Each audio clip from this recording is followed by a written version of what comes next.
Napili isip pilot province sa nasud ang Davao Oriental sa implementasyon sa Localized Peace Engagement and Transformation Program nga bag-ong programa sa Kalinaw aron masustener ang insurgency-free status niini ug sa tibuok rehiyon. Ang Office of the Presidential Advisor on Peace, Reconciliation and Unity kun UPAPRO ug National Task Force to End Local Communist Armed Conflict kun NTF-ELCAC ang nagduso sa bagong estratehiya. Paagi kini aron matabangan ang kanhing mga rebelde nga makompleto ang reintegration ngadto sa mainstream society din gamiton sa naisgutang programa ang holistic approach aron makahatag og interventions sa ilang mga pamilya ug conflict affected communities aron masigurong masolusyonan ang ugat hinungdan sa insurhensiya. Sumala sa UPAPRO, napili ang probinsya sa Davao Oriental tungod sa malampusong record niini sa mga accomplishments sa peace building efforts sa mga dagkong opisyal sa probinsyal nga gobyerno.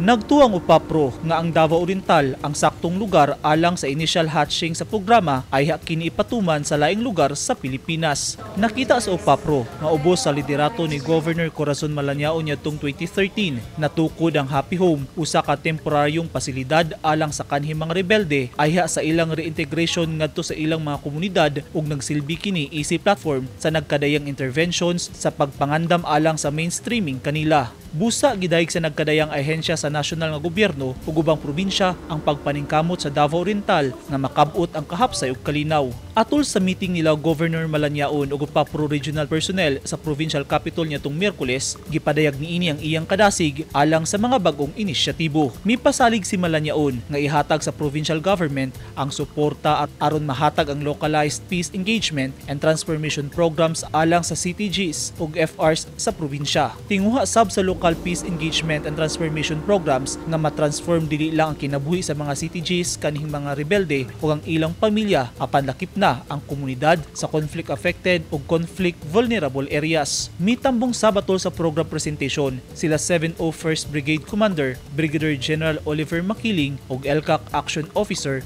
Brigadier General Leopoldo Imbang Jr. Eugene Hinutan, Newsline Philippines, Davao Region. Stay safe.